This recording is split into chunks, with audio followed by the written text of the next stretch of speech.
The People's Platform. Good evening and welcome to the program. My guest tonight is Dr. Gehan Gunatilleke, Attorney at Law, also a Commissioner of the Human Rights Commission of Sri Lanka. Good evening and welcome to the show, Gehan. Good evening. Thanks for having me here. Absolutely. Gehan, the government is on a roll when it comes to legal reform. In fact, the budget proposal said that several new laws will be brought in. There seems to be a certain urgency with which the government is acting when it comes to bringing in new laws. But shouldn't we first look at the gaps in the existing legislation? Let's talk a bit about that first. What are the gaps in existing legislation? And I'd like you to focus specifically on the ICCPR Act for starters. Yeah, I mean, when we think about gaps in the law, we have to ask the question, what is the subject matter? What is the theme we are talking about? And with the ICCPR Act, the law actually deals with a lot of themes. One of the themes it has become sort of infamous for is the theme of incitement, because Section 3 of the ICCPR Act criminalizes a certain type of incitement. So incitement to violence or discrimination or hostility, which is in the context of advocating hatred against a particular group. Now that law was passed in 2007, and we could confidently say that inciting violence against, say, a religious group or a national group of some kind or a racial group, that type of incitement is criminalized under our law since 2007. So in that context, there is no gap in the law as such. Sure. The gap is in terms of enforcement. Right. So what is the gap then?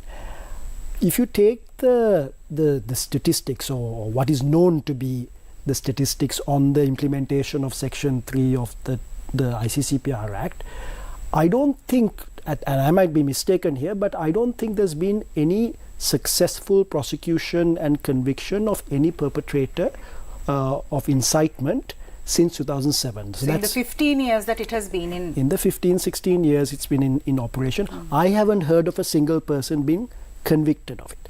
I haven't heard of a single prosecution that has been launched properly against someone who has incited violence on the basis of religion, race or nationality.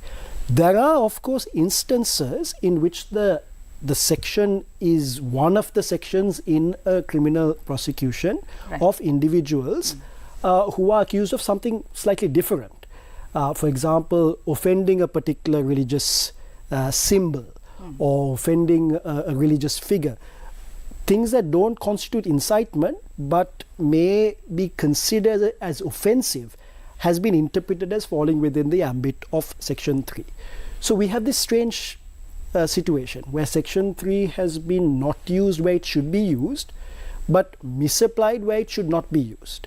And now the Supreme Court of Sri Lanka, in a case, the judgment that just came out, or in the case concerning Ramzi Razik, actually points to this problem and points to the fact that Section 3 has been misapplied. So I think the question to ask is not whether there is a gap in the law.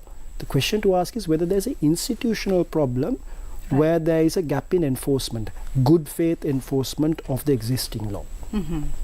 Now, specifically with regard to the ICCPR Act, the former UN Special Rapporteur Ahmed Shahid said, Sri Lanka's ICCPR Act has become a repressive tool curtailing freedom of thought, conscience and religion or belief. Now, the Act itself is modelled on the International Covenant on Civil and Political Rights, which is an international human rights treaty meant to prohibit national, racial, religious hatred. So where's the gap then? So that's the thing. You're asking the right question. The gap in terms of substance doesn't seem to be the problem. The gap seems to be in terms of how it is interpreted and applied. And here's a good example of a model law. So we sometimes point to, say, the Prevention of Terrorism Act and say that there are so many problems in the text of the law, in the substance of the law.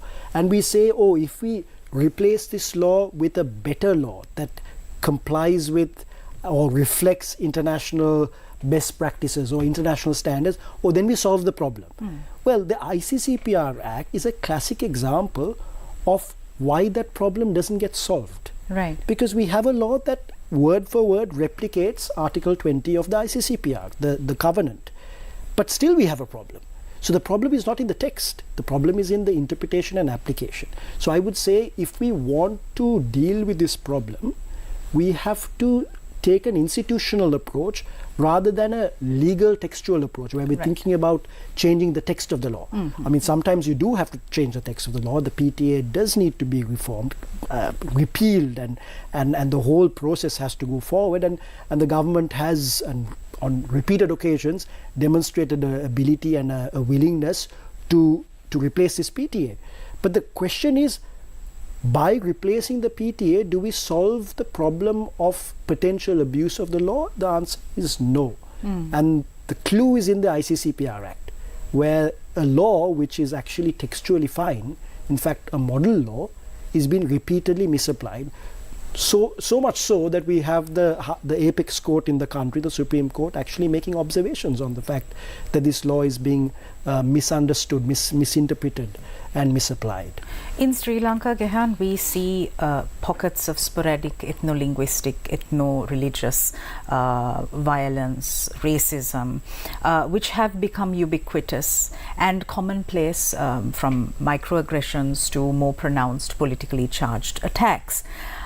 Laws are essentially meant to protect, not target, harass, intimidate.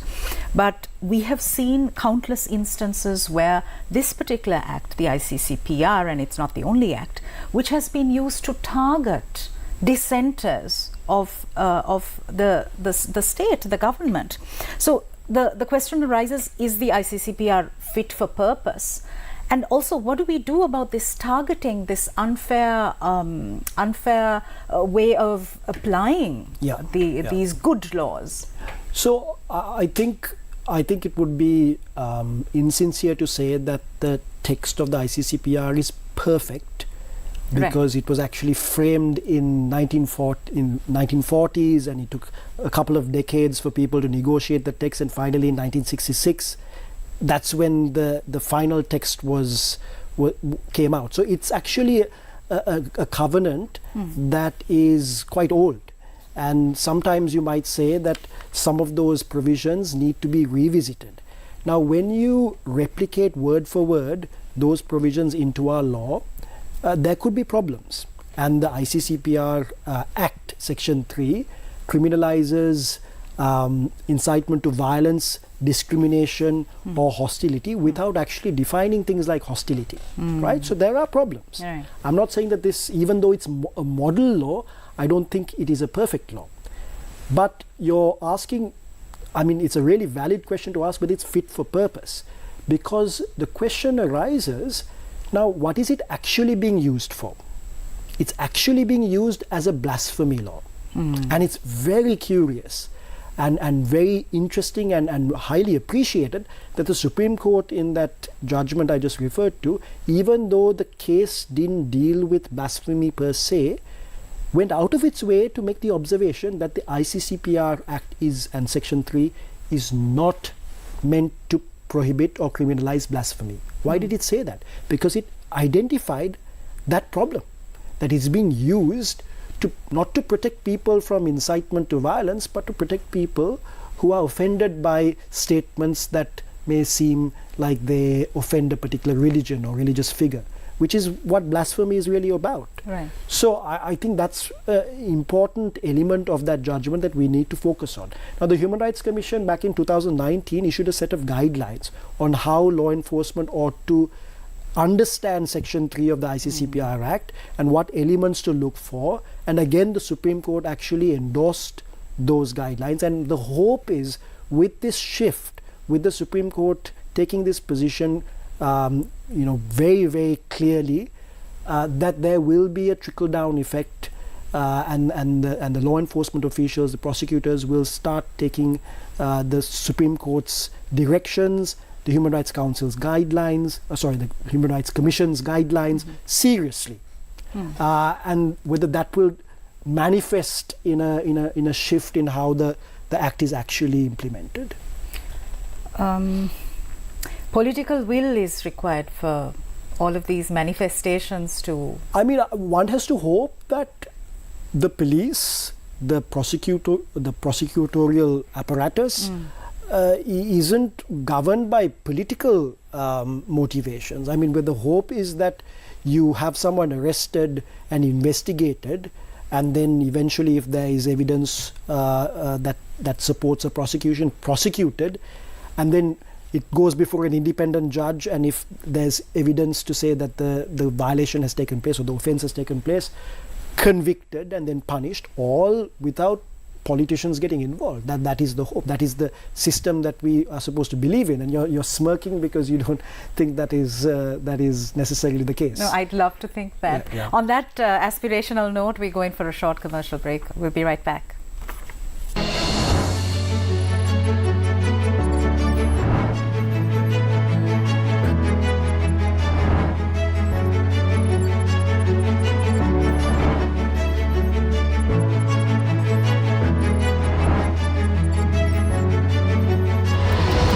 The People's Platform.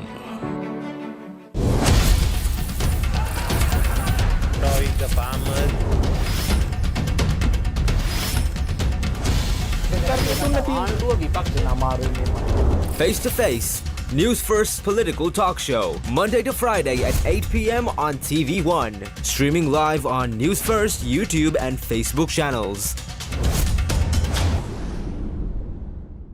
Budget tells us what we can't afford, but it doesn't keep us from buying it.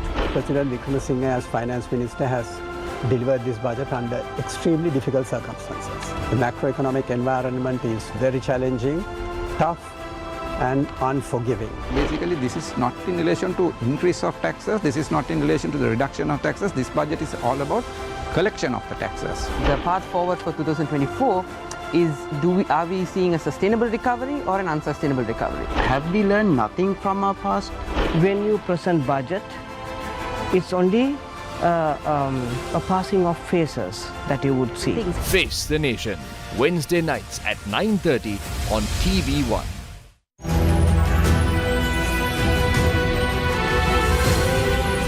TV1. TV for life. Deshabandhu Tennakone appointed Acting Inspector General of Police.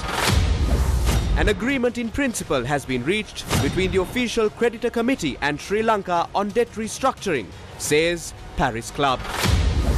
Review of the IMF program will be complete in December, says President. Sri Lanka rupee slumps against the dollar again. Medical Supplies Division Director and 4 others remanded over fake medicines.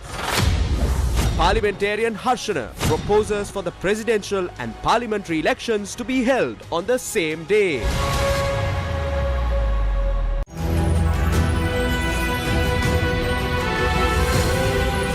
TV1. TV for life. අම්මෙක්ව ටික දවස් කියනවා නෙමෙයි. තෝ හැමදාටම නාවත් මට කමන්නේ ඉන්න තැනක් ගැන හරියට විස්තරේ කියලා. අම්මා ගැන ඊටේ දුකක් කැක්කුමක් නැති ගම් කබරයා. පෙරදි මූලවත්තේ අනා කියලා කියන්නේ සීසර් වසන්ත දරුවෙක් වගේ හදාගත්ත රටේ නමගේ අපරාධකාරය. මේක සමහරවිට ඔයයි මායි අත ගහන අන්තිම වැඩේ වෙන්න පුළුවන් මචං. මමත් නෑ අනේ. ගෞරව සම්දාම් ඉන්න වෙන්න නෑනේ.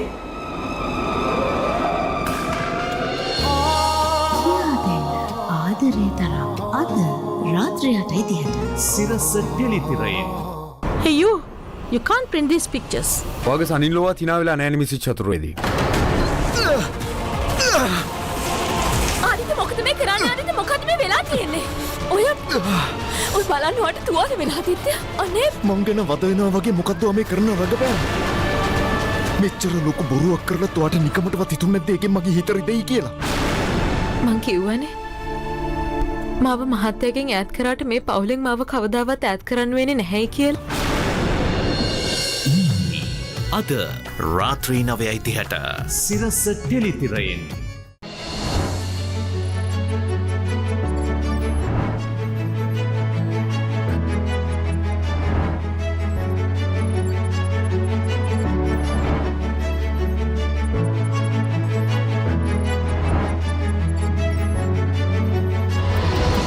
The People's Platform.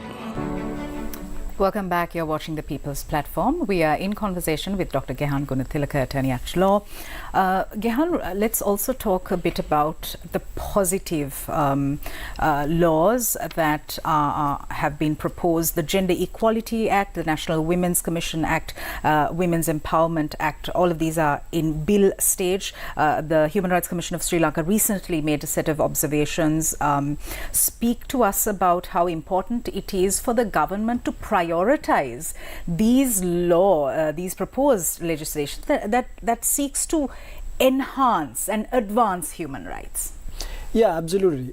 So obviously within the legislative agenda, you have laws that protect and promote human rights and advance human rights, as you said.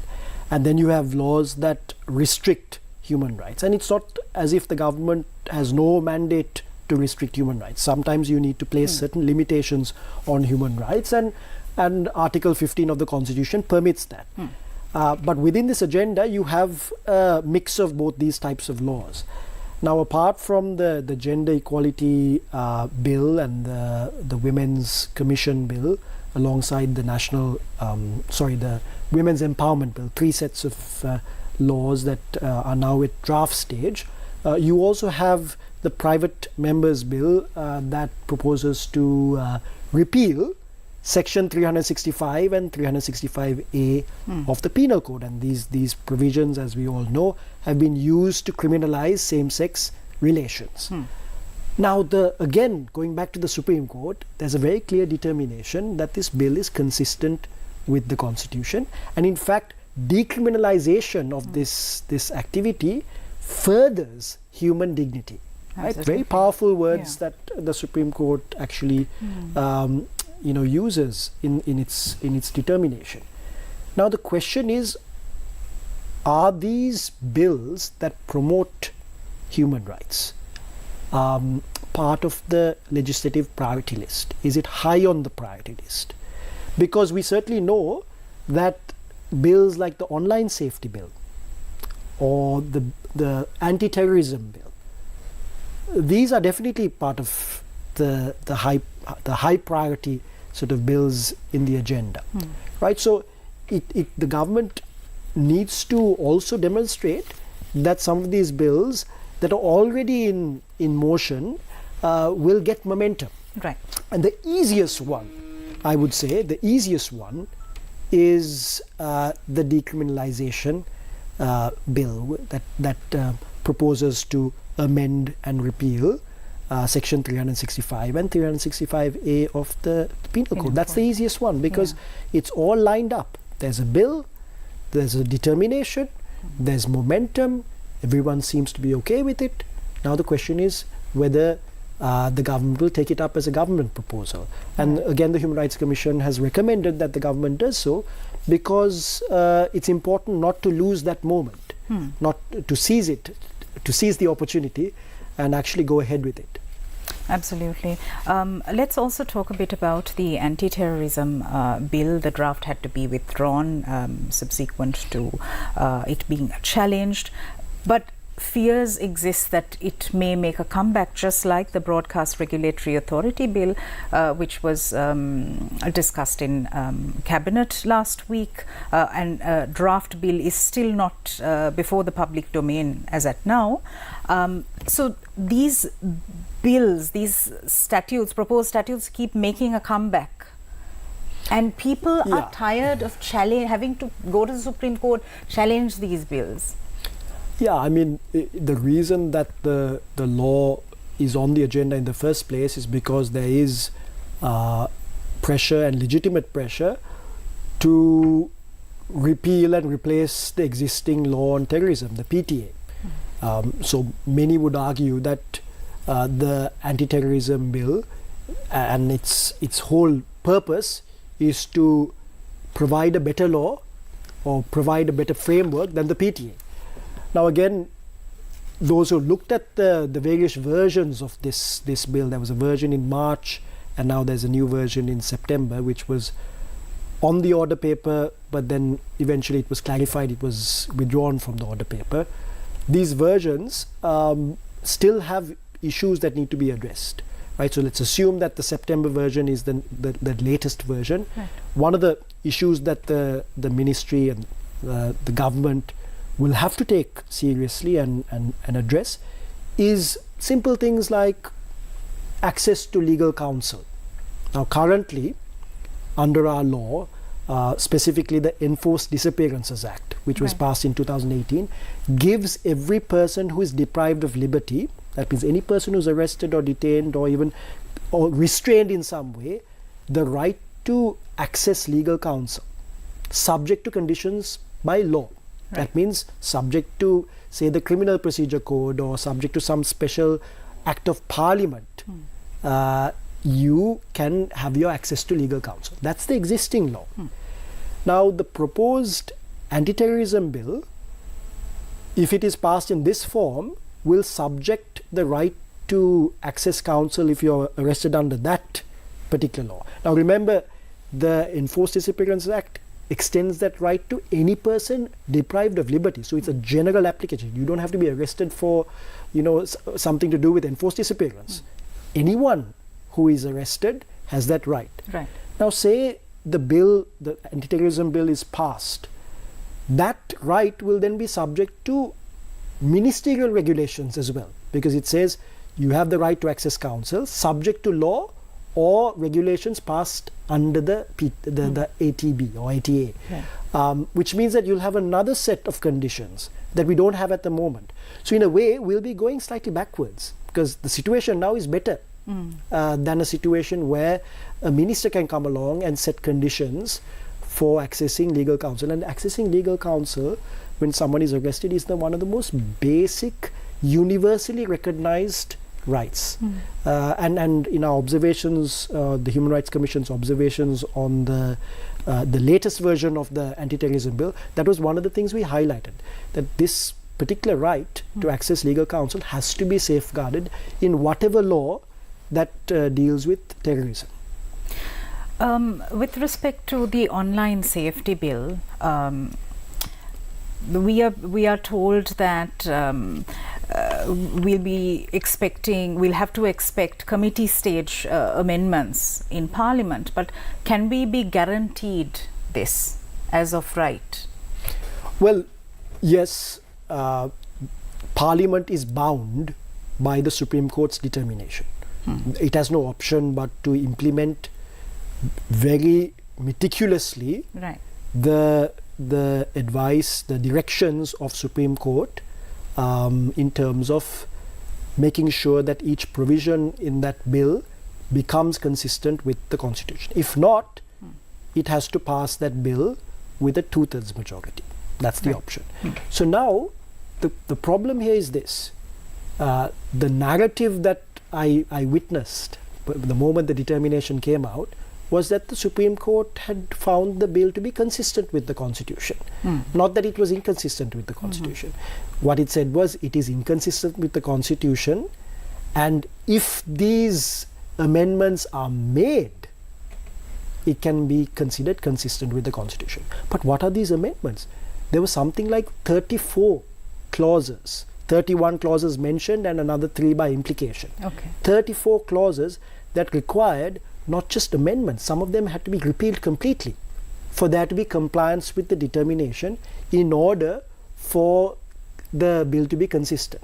And there were also observations that were open-ended. Like, for example, the court said that you have to carve out certain exceptions from this bill to make sure that, say, a text between individuals is excluded from the scope of the bill, right? So that means the bill has to be reworked. So I would say most respectfully that it's not possible for the committee, for Parliament to sit as a committee and rectify the bill. It'll have to go back to the drawing board. To be truly compliant with the Supreme Court's determination, it will have to rework that bill.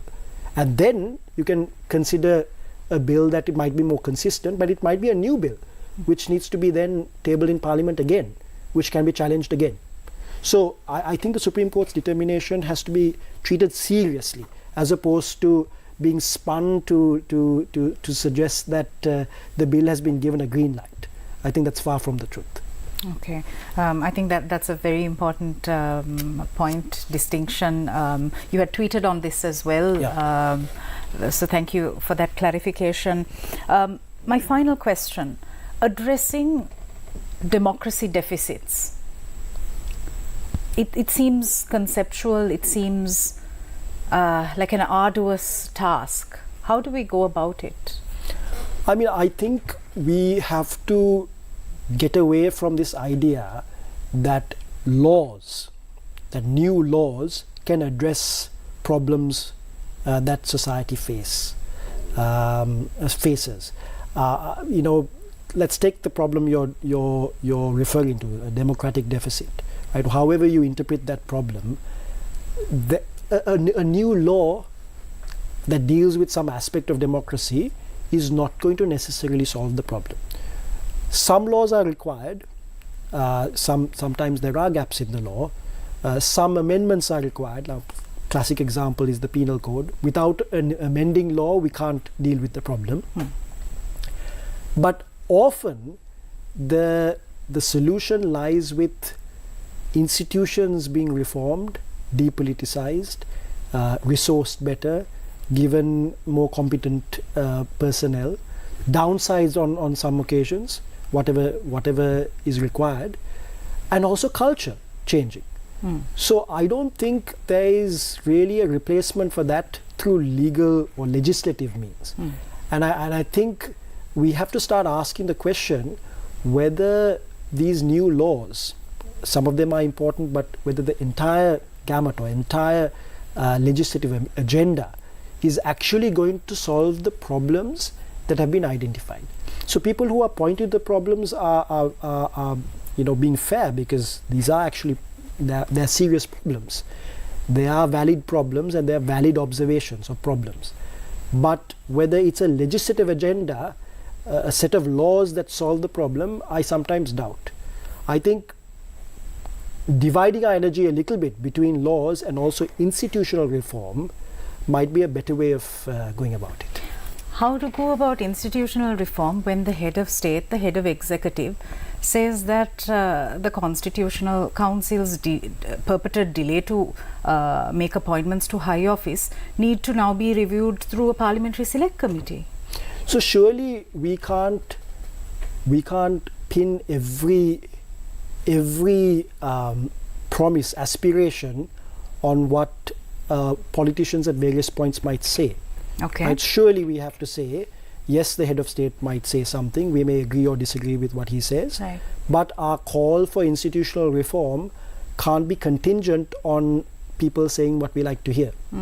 Our call for reform has to be, regardless of that. Yeah. Right? And I think it's important that we shift away from this idea that new laws will solve our problems. And rather than that, it may be a better way to go about it if we say laws, yes, but also institutions, and the demand needs to be for institutional reform. All right, fantastic. Okay. Dr. Gehan Gunatilleke, thank you so much. Thank you. Thank you for watching us, and we'll see you again tomorrow. We'll be joined by Bhumi Harendran. Thank you for watching. Good night.